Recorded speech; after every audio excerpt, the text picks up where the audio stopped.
आज लखनऊ में दिन भर चुनाव से पहले इंडिया टीवी के चुनाव मंच का आयोजन किया गया है और उसकी कुछ खास झलकियां हम आपको अब दिखाएंगे। इस चुनाव मंच की शुरुआत हुई थी आपकी अदालत से, जिसमें आए थे अखिलेश यादव। आपको राजनीति में लाए मुलायम सिंह जी, दो बार लोकसभा में लाए, आप मुख्यमंत्री बनाया और आपने तो उनके हाथ से पार्टी छीन ली। समाजवादी पार्टी ये आज भी नेताजी की पार्टी है। चुनाव चिन्ह साइकिल आज भी नेताजी का है। जिस तरीके से जो संबंध पहले थे, आज भी वही नेताजी से उसी तरह के संबंध हैं। पिता पुत्र का संबंध बदल नहीं सकता। पहले नारा था ना, जलवा जिसका कायम है उसका नाम मुलायम है। अब ये बदल गया है, जलवा जिसका कायम है उसका बाप मुलायम है। तो देखो, इसमें कोई खराब बात नहीं है। नेताजी का स्थान, नेताजी का सम्मान हर जगह है, हर नारे में भी है उनका। यही तो मैं समझने की कोशिश कर रहा हूँ कि नारे में भी सम्मान है, दिल में भी सम्मान है और चुनाव जीतने के बाद भी सम्मान होगा। लेकिन ये 1 जनवरी को क्या किया आपने? अब जो हुआ वो राजनीतिक परिस्थितियां थी जिसकी वजह से वो फैसला लेना पड़ा। नेताजी तो आज भी इस बात से खुश नहीं है कि आपने कांग्रेस से अलायंस किया, शायद इसीलिए वो कह रहे हैं कि प्रचार नहीं करेंगे। मैं समझता हूँ नेताजी प्रचार भी करेंगे और पार्टी को आशीर्वाद भी देंगे। हमारा तो यही मानना है। आपको लगता है कि वो उन सीटों पर भी जाएंगे जहां पर कांग्रेस के उम्मीदवार हैं? खैर, नेताजी जितना कार्यक्रम देना चाहें, ये कह पाना मुश्किल होगा कि नेताजी कितनी जगह जाएंगे, लेकिन जहां नेताजी कार्यक्रम देंगे वहां कार्यक्रम होगा उनका।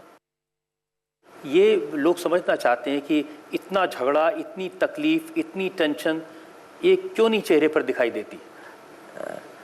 ये अब आदत सी पड़ गई है, समझ लो बात। और इतना कुछ देख लिया है कि अब कुछ देखने को बाकी भी नहीं है। गालिब ने कहा था कि दर्द का हद से गुजरना है दवा हो जाना। ठीक बात कह रहे हैं आप।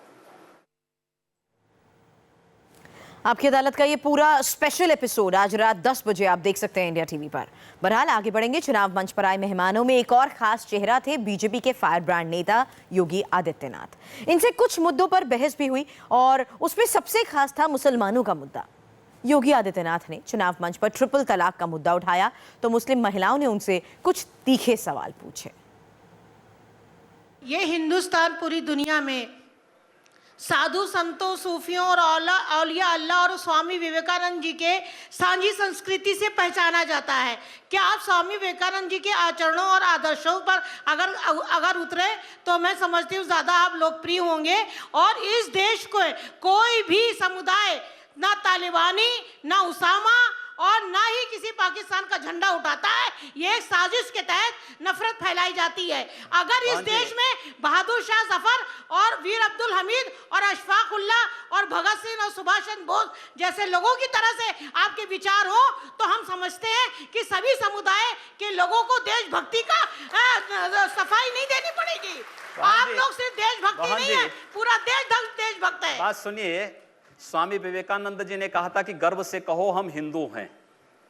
तो हम तो स्वामी विवेकानंद के ही उन वचनों को आत्मसात कर रहे हैं जो उन्होंने कहा कि गर्व से कहो हम हिंदू हैं। हम भी कहते हैं, हम गर्व से कहते हैं हम हिंदुस्तानी। और बस यही बोलिए ना, तो यही बोलिए, यही बोलिए।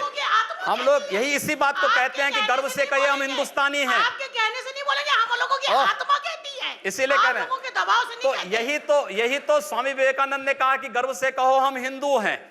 और अगर वही बात मैं कह रहा हूं तो इसमें बुरा मानने की बात कौन सी? योगी जी वो मुसलमान जो हिंदुस्तान में रुके बंटवारे के बाद 1947 के बाद, वो डेमोक्रेटिक सेटअप में रहना चाहते थे। वो नहीं रहना चाहते थे इस्लामी सेटअप में। और उन्हें अपने राष्ट्रवादी होने पर बहुत गर्व है और हमें किसी से सर्टिफिकेट की क्या जरूरत? हम तो रुके अपने इस डेमोक्रेटिक सेटअप में और हम चाहते हैं कि हिंदुस्तान आगे बढ़े, हमारा भारत आगे बढ़े। तो उसमें बांट के तो आप भारत को पीछे ले जाना चाहते हैं। आप बहन जी बहुत अच्छी बात कह रहे हैं और मुस्लिम है। अपने मौलाना और मौलियों को समझा पाते कि 3 तलाक के मुद्दे पर भी इस प्रकार का फतवा जारी करते, बहुत अच्छा होता, बहुत अच्छा होता ये। और मैं इस बात को विश्वास के साथ कह सकता हूं, मैं विश्वास के साथ कह सकता हूं कि इस प्रकार की कोई भी ऐसी चीज नहीं है। मैं क्षमा चाहूंगी, मुस्लिम औरतों के तलाक का मुद्दा आपका मुद्दा नहीं है।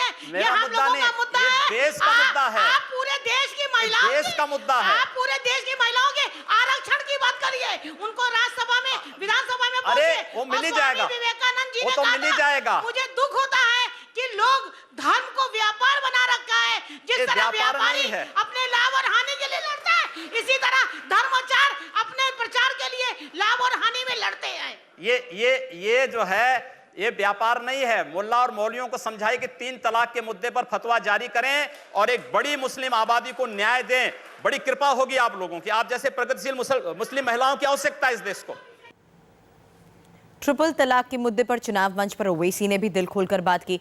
ओवैसी ने सवाल उठाया कि आखिर बीजेपी को सिर्फ ट्रिपल तलाक का मुद्दा ही क्यों दिखता है, मुसलमानों की दूसरी मुश्किलों को क्यों नहीं उठाती है पार्टी। अब आप ये बता दीजिए कि ज़किया जाफरी से प्राइम मिनिस्टर क्यों नहीं मिल लेते बुला के? बुलाइए ना प्लीज, अपने घर को बुला के मिल लीजिए। एक बच्चा बदायूं का जो पिछले 3 महीने से दिल्ली में गायब है, उसकी मां को भी बुला लीजिए, प्राइम मिनिस्टर को बोलिए कि आइए, आप मेरी बहन हैं। तीसरी बात यह है कि हम वजीर आजम से पूछना चाह रहे हैं कि आप भी जानते हैं कि 2011 के सेंसस में 1 करोड़ नॉन मुस्लिम लड़कियों की 10 साल की उम्र शादी हुई। क्यों नहीं प्राइम मिनिस्टर उसके बारे में बात करते? ये, और चौथी बात, आप यूनिफॉर्म सिविल कोड की बात करें, उसका डेफिनेशन कोई बता दे। क्या हिंदुस्तान में यूनिफॉर्म सिविल कोड नहीं है? क्या हिंदुस्तान में स्पेशल मैरिज एक्ट नहीं है? और आप क्या ट्राइबल्स पर आप लाएंगे? भाई साहब, नागालैंड, मणिपुर में आपने 33% औरतों को दिया, नागालैंड जल रहा है। क्या आप ट्राइबल से रोक लेंगे? पॉलीगेमी सिर्फ मुसलमानों में नहीं है, सब में है, और ट्राइबल्स में तो पॉलीएंड्री भी है, और उन्हें सुप्रीम कोर्ट में जाकर केस डाला है। हिंदुस्तान देखिए कोई मजहब का नहीं हो सकता। ये कल्चरल नेशनलिज्म का बाजा आप नहीं बजा सकते। आपने जली कुट्टा के बारे में लॉ चेंज करना पड़ा आपको? क्या ये आपका शाबानो मूवमेंट नहीं था? ये आपको जली कुट्टा का लॉ चेंज करना पड़ा। मैं आपसे कह रहा हूं सुधांशु जी कि हम जो शादी करते हैं ना, वो आर्टिकल 29 के तहत प्रोटेक्शन है हमको। वो मेरा कल्चरल राइट है, वो फ्रीडम ऑफ रिलीजन में नहीं है। ठीक है, लेकिन ओवैसी साहब, इस पर आपसे ये सवाल जरूर है, क्या आप ये कहते हैं कि 3 तलाक का जो प्रावधान है, इससे किसी मुस्लिम महिला के साथ ज्यादती नहीं होती, या इसमें किसी किस्म की सुधार की जरूरत नहीं है? देखिए, सुप्रीम कोर्ट का ऑलरेडी एक जजमेंट है। सुप्रीम कोर्ट ने कहा कि तलाक से पहले अगर आर्बिट्रेशन या खानदान के लोग बैठकर उसमें वो नहीं करते, मिलाने की बात नहीं है, तलाक नहीं होता है। सुप्रीम कोर्ट का लेट डाउन जजमेंट है। अब इस जजमेंट को, उसका इतलाक मुझ पर भी होगा।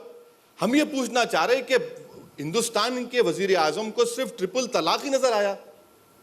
आपको इखलाक की मां नजर नहीं आई? आपको ज़किया जाफरी नजर नहीं आई? आपको महाराष्ट्र में रिजर्वेशन नजर नहीं आया? एक छोटे से ब्रेक के लिए यहां पर रुकते हैं। ब्रेक के बाद चुनाव मंच के कुछ और मेहमानों की बातें आपको दिखाएंगे।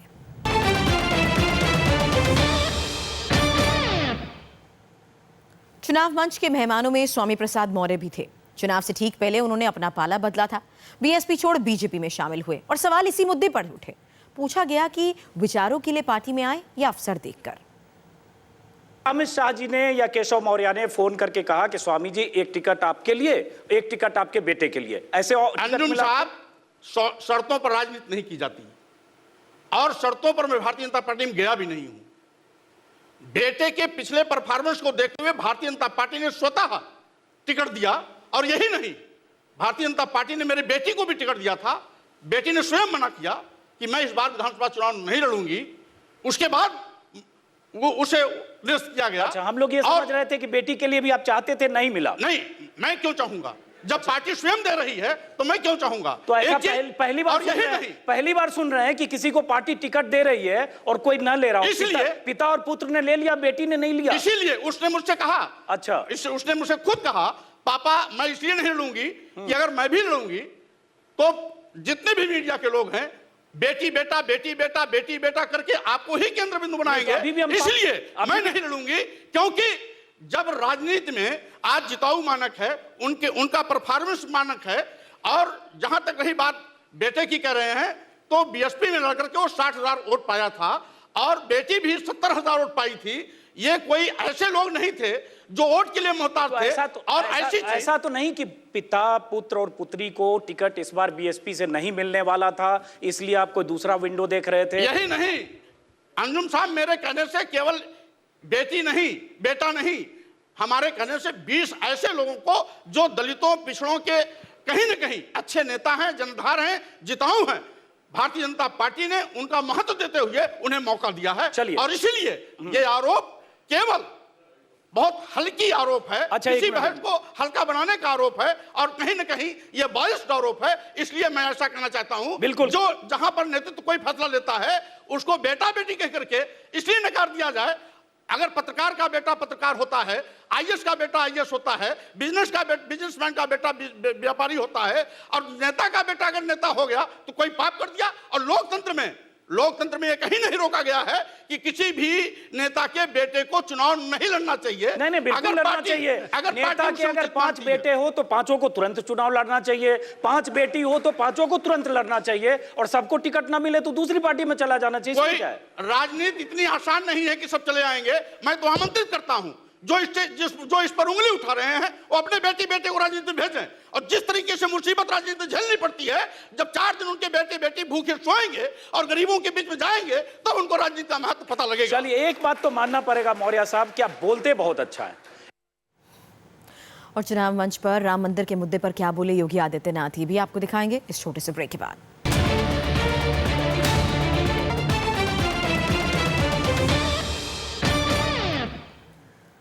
बीजेपी के स्टार प्रचार योगी आदित्यनाथ ने कहा कि राम मंदिर की तारीख वक्त आने पर बताई जाएगी, और ये भी कहा कि टिकट को लेकर उनकी कोई नाराजगी ही नहीं है। आपके सांसद सिर्फ कहराने की बात कर रहे थे, संगीत सोम कुछ इलाके की बात कर रहे थे, अब योगी आदित्यनाथ मैं एक तो गाजियाबाद और लेंस लेकर पहुंचे अपने मैं गाजियाबाद बोल रहा हूं, मैं मुरादाबाद आपको बोल रहा हूं, मैं मेरठ आपको बोल रहा हूं, आप देवबंद और उसके आसपास के क्षेत्रों में चले जाइए, आप बरेली में चले जाइए, सब जगह लोग छोड़कर चले गए। हर जगह लोग व्यापक स्तर पर पलायन हुआ है। मेरा कोई अलग गेम प्लान नहीं है, जो हमारे चुनाव मैनिफेस्टो का हिस्सा है, इलेक्शन मैनिफेस्टो का हिस्सा है, मैं उसी के अंतर्गत इन सब बातों को उस मैनिफेस्टो में है कि 25 जगह पलायन हुआ। हमने 25 जगह पलायन नहीं, हमने सांप्रदायिक हिंसा से संवेदनशील क्षेत्रों में सामूहिक पलायन की घटना को रोकने के लिए वहां पर स्पेशल टास्क फोर्स गठित करने की बात और डिप्टी कलेक्टर की तैनाती और जिलाधिकारियों को वहां के लिए पूरी तरह जवाबदेही बनाने की बात कही है। मैं कहता हूं, इस बात को समाजवादी पार्टी और बहुजन समाजवादी पार्टी क्यों नहीं कहती? भारतीय जनता पार्टी का विधायक दल और भारतीय जनता पार्टी का संसदीय बोर्ड यह तय करने में सक्षम है, और समय आने दीजिए, सारी चीजें तय होंगी।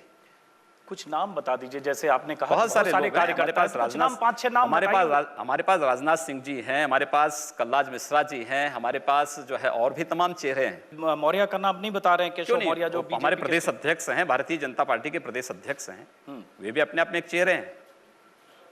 मुख्यमंत्री के दावेदार उम्मीदवार के तौर पर वो भी हर कार्यकर्ता मुख्यमंत्री का दावेदार है।